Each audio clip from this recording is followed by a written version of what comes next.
Thank you for joining us for Spotlight. I'm Liz Wade. And I'm Joshua Leo. Spotlight uses a special English method of broadcasting. It is easier for people to understand no matter where in the world they live.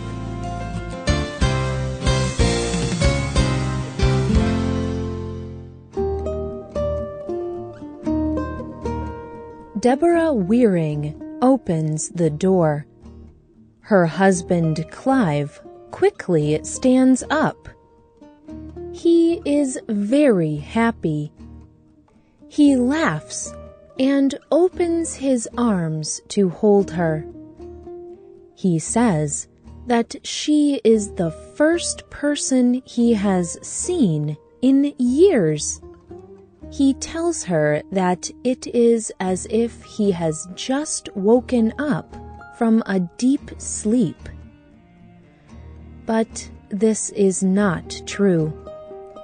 Clive has not been sleeping for years. And it has not been a long time since he saw his wife. His wife visited him yesterday. But Clive cannot remember yesterday. In fact, he cannot even remember what happened 3 minutes ago. What might a life like that be like? Today's spotlight is on Clive Wearing, the man without a memory. It was the morning of March 27, 1985. Clive Wearing woke from sleep. His wife Deborah began talking to him, but Clive did not know what was happening. He could not remember his wife's name. Deborah called the doctor. She was very worried. The doctor said that Clive was sick with influenza. He just needed more sleep. So, Clive stayed at home that day. He went to sleep, and Deborah left for work. But when Deborah returned home, Clive was gone. Deborah was afraid. She knew that something was very wrong. Where had he gone? Finally, a police officer called. Clive had left their home. He was out walking the city streets. He did not know where he was, or even who he was. No one knew what was wrong.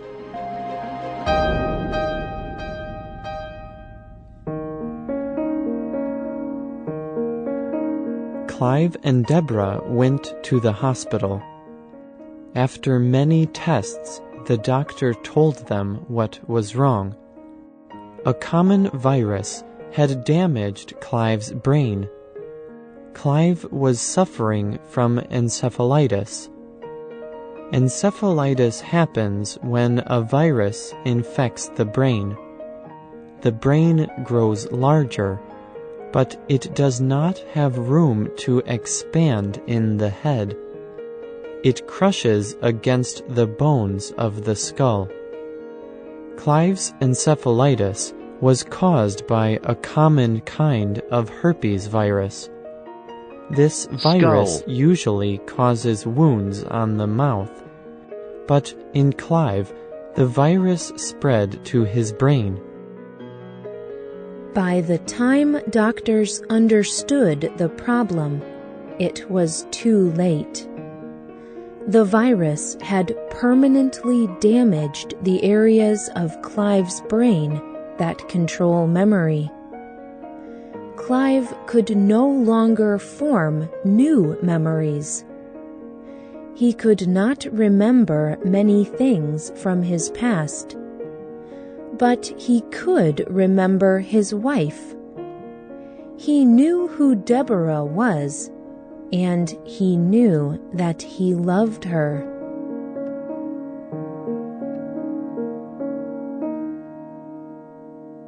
Memory is an important part of living a normal life. Memory is important for more than just remembering past events. Memory helps us understand the things around us. Healthy people create new memories every second.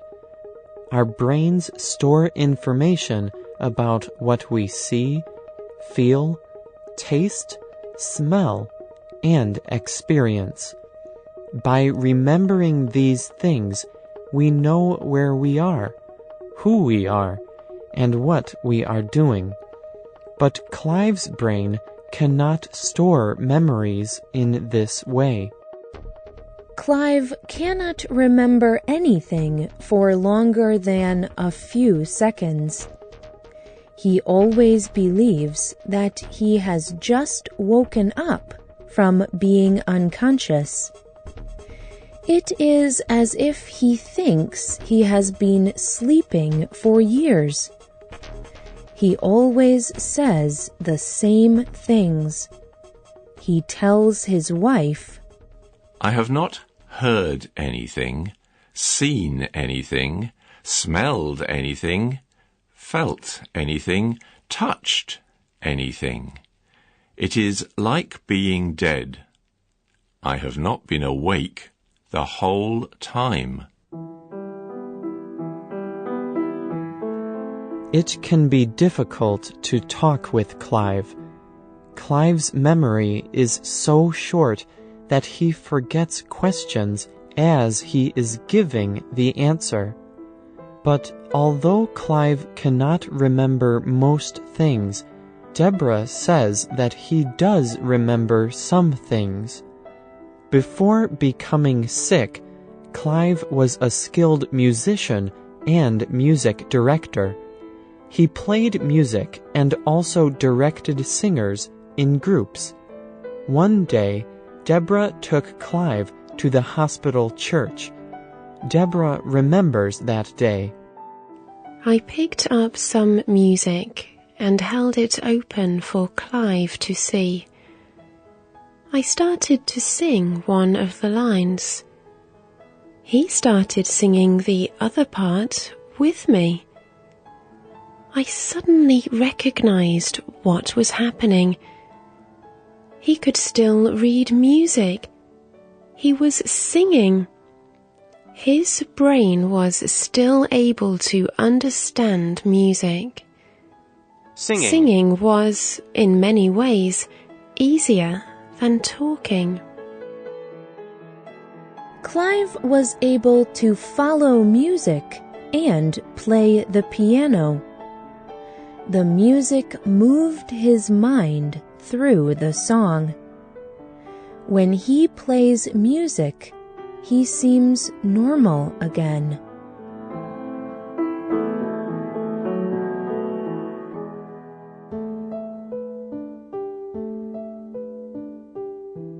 Each experience for Clive is a new one.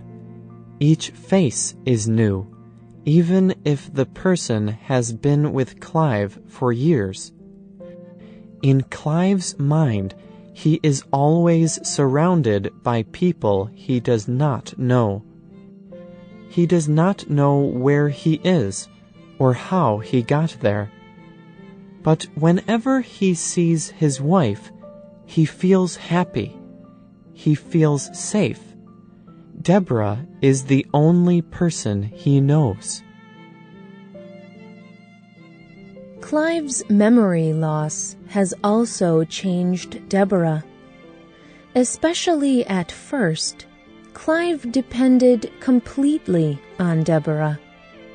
She would have to answer the same questions again and again. When she was gone, Clive was very afraid, and she missed the relationship that they had before. In 1992, a new home opened for people with brain injuries. At the home, Clive received special care and treatment for his memory problem. He began to feel more comfortable and less afraid. Clive was trying to understand his new life, but Deborah was also trying to understand her new life without Clive. She felt lost and alone, but she did find peace. One night, she called a friend who was a Christian. She asked for prayer. I did not even think I liked Christians. Yet there I was, alone in my flat and wondering, why am I here? What am I doing? I love this man, but I cannot live with him, and I cannot live with anybody else. During the call, I felt like this force was with me. I was drained, and it was like life pouring into me.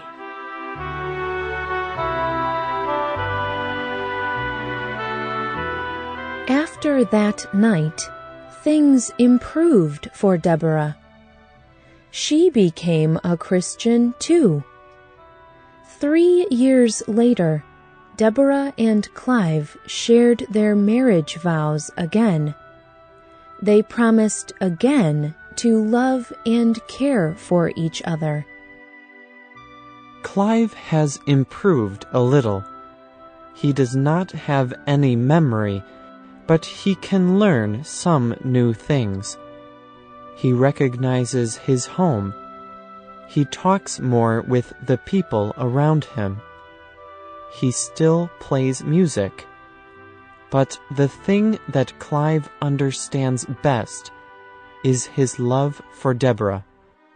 And although Clive has a serious illness, Deborah still loves Clive too.